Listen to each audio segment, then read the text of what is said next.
Talk about strong women, better world. And now I'm talking about Roslyn Dawson Thompson, who has been the head of what started off as the Dallas Women's Foundation, and she has transitioned it to be the Texas Women's Foundation, a wonderful broadening of the geographic focus, but staying clear on the message that what matters for Texas Women's Foundation is strengthening women. Because when you strengthen women, you strengthen the village. Roslyn, we are so proud of what you have done. We are so grateful for the impact investing that Texas Women's Foundation is doing, leading us into a new understanding of how we ought to do investments and how our economic policies impact so many things. We're so grateful for you to be here. We're honored to get to honor you. It is a real pleasure to be able to welcome you to this time, and we are so grateful for you.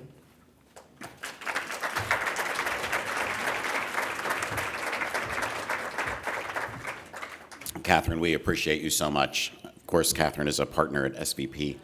Is a phenomenal partner, was a partner long before I joined SVP, and I am grateful that she is with us every day. So thank you for the gift of your sponsorship today and for this honoring of Roz. I just wanted to have a little conversation with Roz, and some other folks from the community. So I'm going to ask you to come up, Janiece and Roz and Michael, and just join me in a brief conversation, a little bit that will honor Roz. But also, as Roz has requested, she doesn't want the conversation to be all about her. I am known not to listen very well to what people ask, so the conversation is going to be mostly about her, but we're going to enjoy some perspectives from different folks. So thank you for being here. Please. Thank you.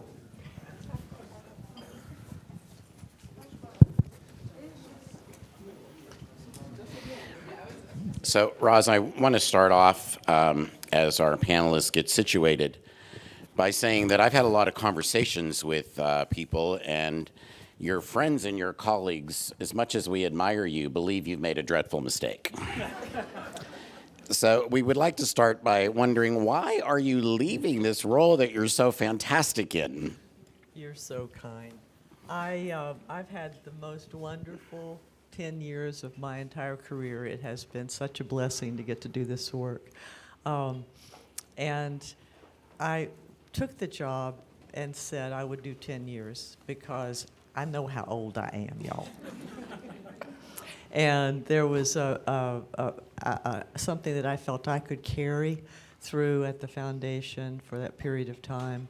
I never wanted to be the one that they were going to say, "Dear God, when is she going to leave?" And truth, I just really felt that in a 10-year period of time, if I could accomplish the things that we envisioned, I would be proud, honored, and delighted. And then my sweet, beloved husband's been standing in the wings, retired, going, "You coming with me?" And so I have a high motivation to now see what this next phase of my life looks like. That's awesome. I tried to get a number of people to come and speak at Big Bang, and Janiece was one of those, and she was like, "Nah, Tony, I'm not doing that for you." And then I said, "Well, we're going to honor Roz." "Oh, I'll be there in a heartbeat." And that's the truth. And I'm like, I get it. I'm not hurt at all, right? But Janiece, talk a little bit about how you first met Roz and your story of getting to know her and her leadership. I don't think you first meet Roz, you know of Roz. That's right. And, I remember in my 10 years, she was one of those forces that I was introduced to at one of the Texas Women or Dallas Women Foundation events. And she was one of those, everyone said, "You have to meet her." And as we know, she is one of the most humble women on the planet. And I remember initially, I didn't know she was the CEO. I think where our relationship really evolved or pivoted is, when you do get that coveted Roz call, you answer. And I got the coveted, "Can you meet for lunch?" call. And I was like, oh my God, what is this? And that's when she invited me to be chair of the lunch. And when I say it's an invitation, it's an honor. to know that you get to be a part of any Roz event. And then now, with her being our board chair, so I'm not thrilled that she's retiring. However, I do know she has another incredible role as chair of Tide's board. What I will say in that regards, though, there is no better sponsor to be in a role like my CEO than having Roz. And truly, it was, you sometimes understand spaces and places, and I now understand what my Dallas chapter really was about. It was to prepare me for this role now at Tides. And truly, I'm in this role because of Roz and Cheryl Alston. That's fantastic. Thank you. Michael, how long have you been in Dallas now? Or Matthew. I'm calling you Michael. My wife calls me a lot worse, so no worries. I've actually been in Dallas for over a decade, but I principally worked outside of the city leading regional and national organizations. So I've been in the role at the Dallas Foundation for about 3.5 years. Yeah. And when did you first become aware of can't women belong to the Dallas Foundation? They have to, talk about that. When did you first become aware? So I of Roz. I knew of Roz in my previous life leading the National Math and Science Initiative, which was based in Dallas, actually at the Campbell Center, where the then Dallas Women's Foundation officed. But my first connection with Roz, there were actually 2 touch points. One was from my former chair, Jean Whitman Bobbitt, who said she put together the most amazing onboarding plan for a new philanthropic CEO. I had 6 to 8 months worth of meetings lined up, and Roz was one of the very first that she insisted that I visit with. And so we had a great lunch, and I got to learn a lot about Roz and the work of the Dallas Women's Foundation, which was transitioning to take on this statewide role. And then I started to go to a couple Texas Women's Foundation events. Now, I was most often the only dude in attendance, but I learned 2 things. Can I just go into that? Go for it. Let me tell you 2 things I learned from my very first 2 interactions with Roz and with her team. One is, as you all may have just ascertained, I've been at times a little bit critical about philanthropy and our tendency toward being a bit chicken shit on taking on the big issues that Dallas requires us to take on. Me too. Yep. And I'm also, as a nonprofit leader, constantly frustrated. Do you all see that? That is I'm sorry. It's such an food Italian to my thing. soul. Do you see him doing that? Constantly frustrated by philanthropy's fantasy that sustainability in the nonprofit sector is a thing. It's not. We need your money. And we're going to continue to need your money. Absolutely. But the only way you're going to bridge to any kind of sustainability is if you have a policy and advocacy strategy. And at least 3.5 years ago, when I stepped into the Dallas philanthropic landscape, Roz was playing chess and had been for 7 years, while the rest of us were playing checkers. And so that, to me, was really amazing to see this sort of embrace of policy and advocacy, because we know that's what it's going to take to sustain any efforts to improve well-being in our community. The other thing that I'll say is there's a whole language to philanthropy. I don't know if you experience this, either of you, as you transition to it. It's like a foreign language. And there is this term that I learned during my onboarding called a single-issue charity. Have y'all heard that term, any of you?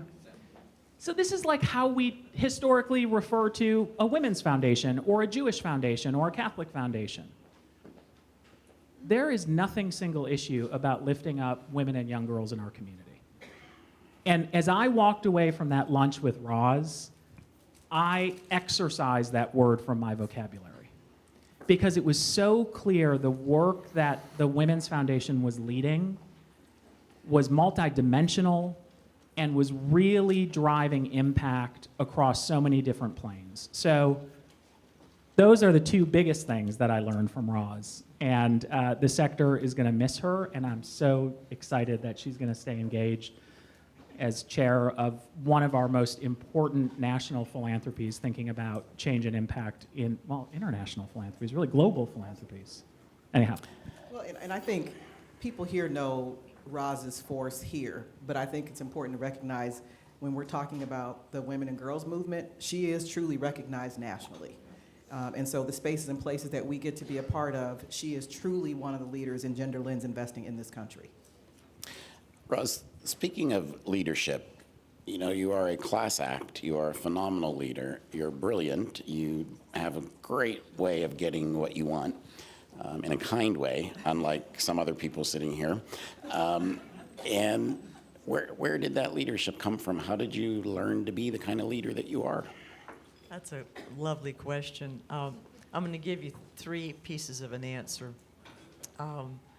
If you look up my grandfather on Wikipedia, you'll see Baptist minister, Baptist pastor, and social activist. And so Joseph Martin Dawson, you'll see. So I came from this sort of heritage of, you know, if you see if it's wrong, you got to try and make it right. So that's kind of one piece of what I guess I brought to it. Second was, I'm the child of 2 incredibly powerful and opinionated people who were, as my late sister and I used to say, convinced of their own rectitude beyond anyone I've ever known. Convinced. So, but my dad was a World War II hero. He is credited with having broken open Omaha Beach, received the Distinguished Service Cross, and was highly recognized and introduced President Clinton at the 50th anniversary. He's a great guy. It's not fun living with heroes. Again, this rectitude problem. But what I did understand best from my father is when I said, you know, I want to talk about you as a hero. He said, I am no hero. It is the men and women with whom I served. And that also was a lesson in leadership that I held close. It just ain't about me. And so, Tony, you flat lied to me. You told me you were going to tell me the questions you were going to ask. You did not. And you told me that we weren't going to talk all about Roz, and we are. But I don't feel like I have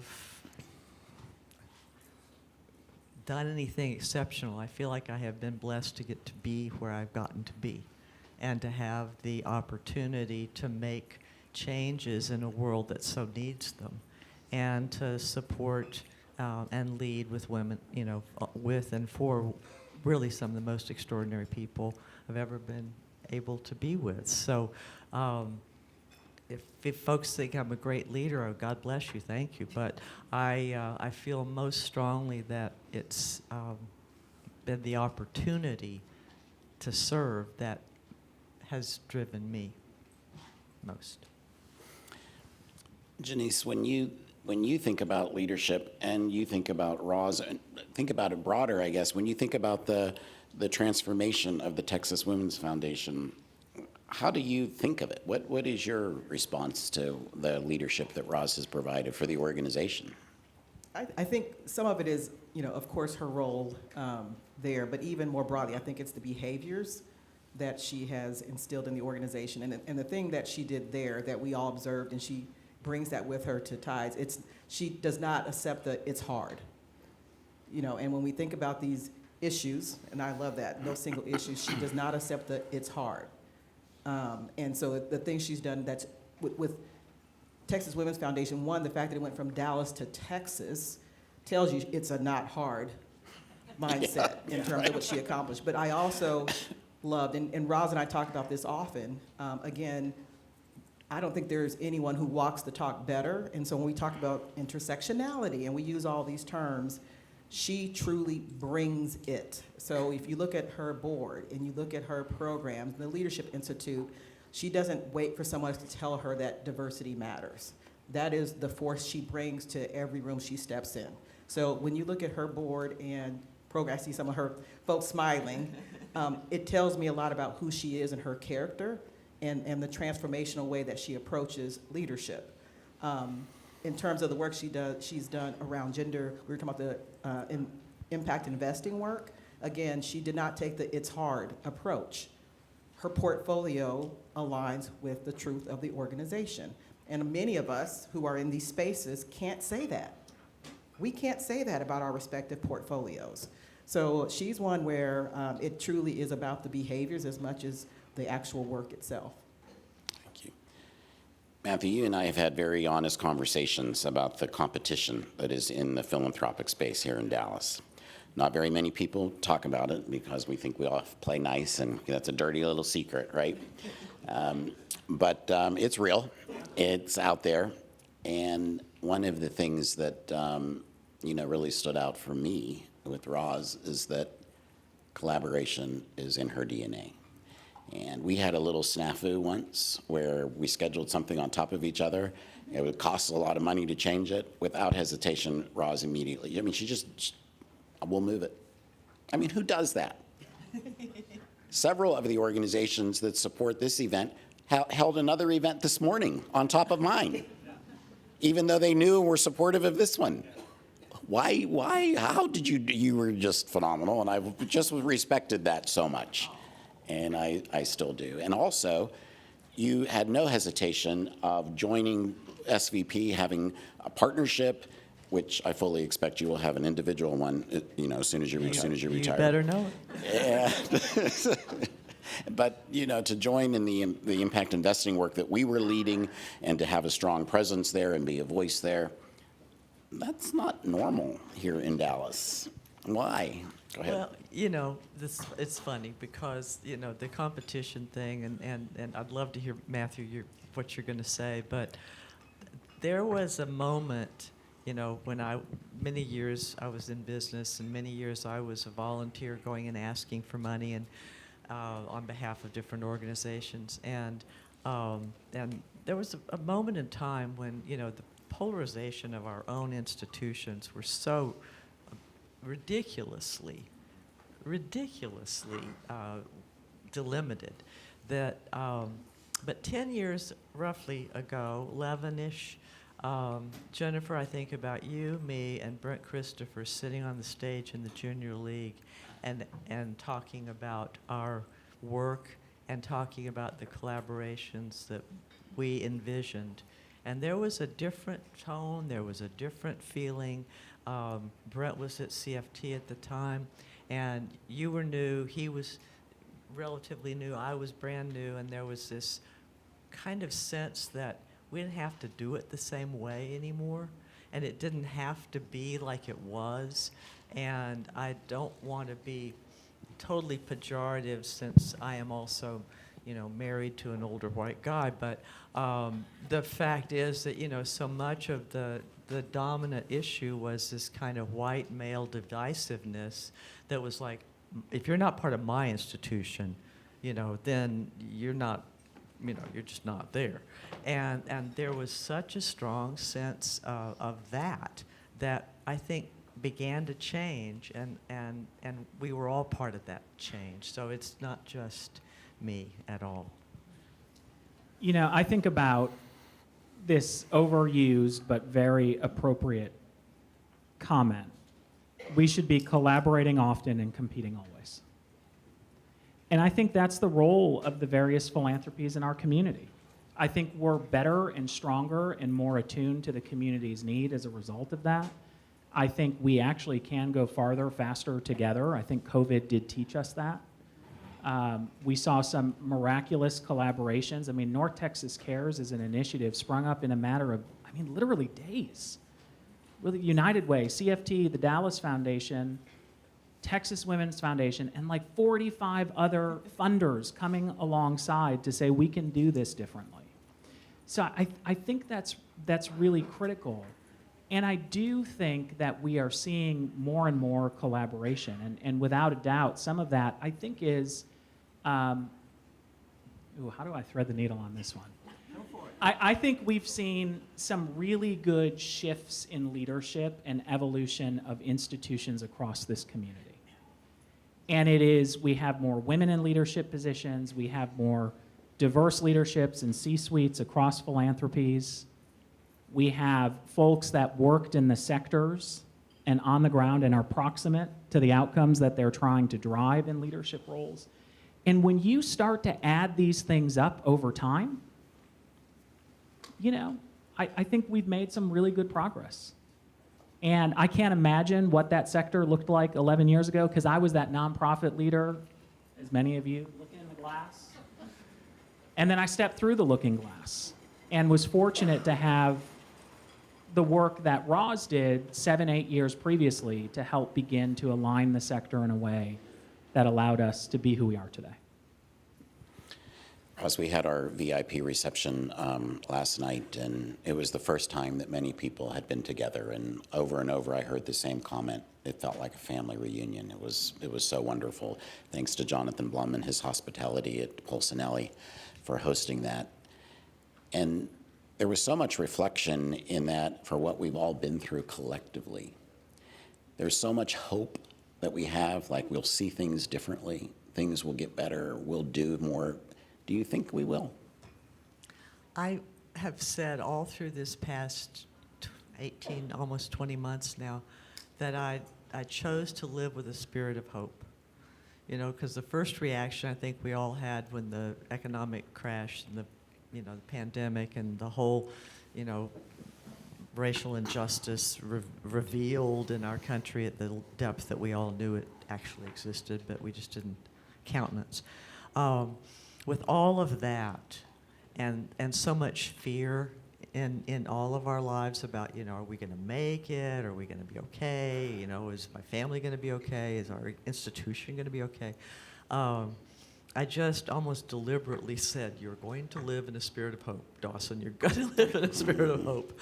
And even just talking myself almost into it. But I began to see that I wasn't just talking myself into it, that the truths that we have had to countenance and understand about ourselves, our country, our world,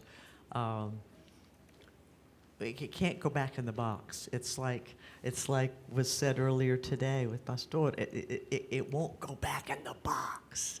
Mm-hmm. And since it won't, I have even more hope that now all of us are aware of the same things. All of us cannot deny them to one another or ourselves.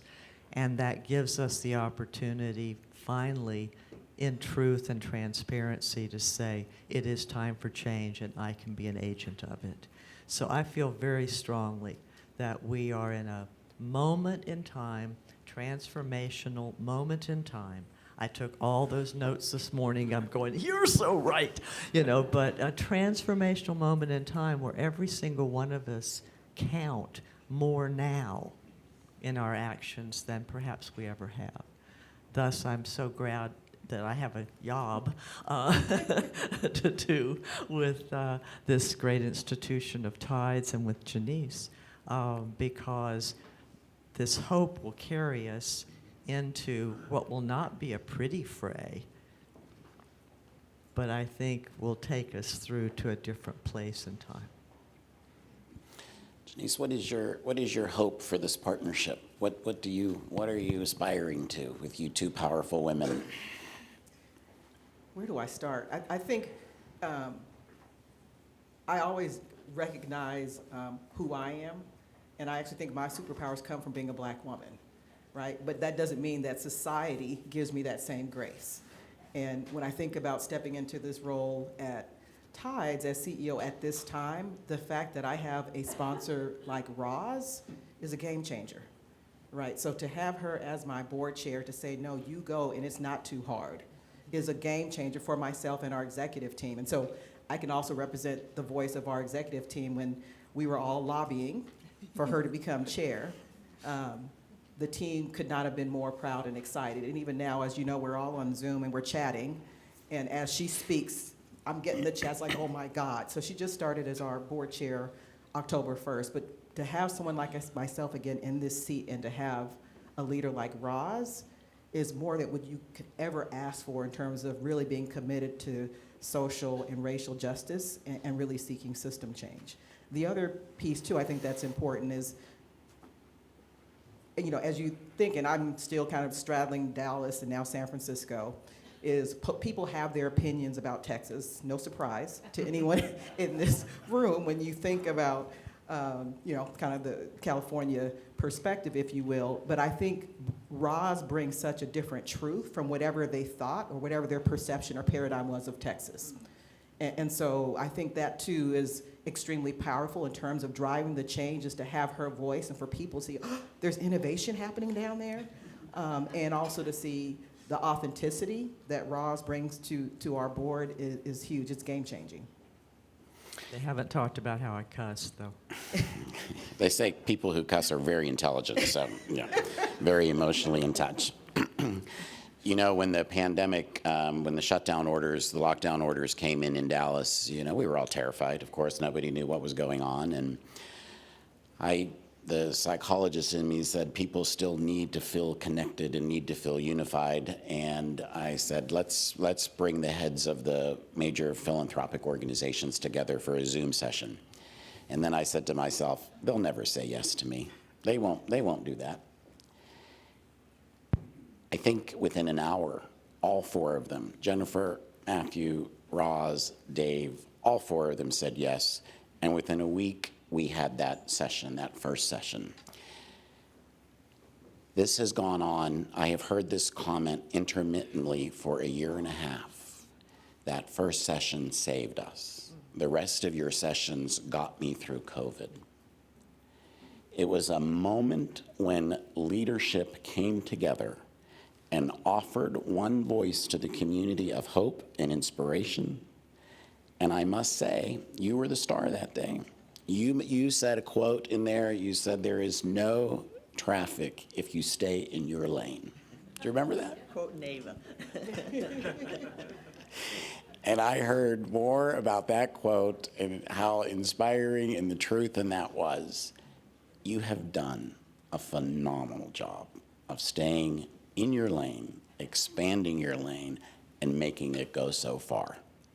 We all owe you an enormous debt of gratitude. Thank you, Roz.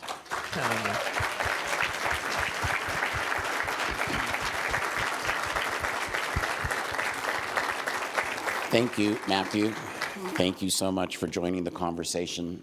If you would like to honor Roz's legacy, the friends gathered, they created a fund in your name, right? How much is it up to now? It's shockingly over $1 million. Over $1 million. And you have a paper program in your bag. There is a code that if you would like to make a donation to that fund in honor of Roz, we would so deeply appreciate that, and that would be such a great sign of love and respect for her. SVP will be doing that, and we hope that you will join us as well. Thank you for engaging us in this conversation to honor our legacy here of Roz. Thank you.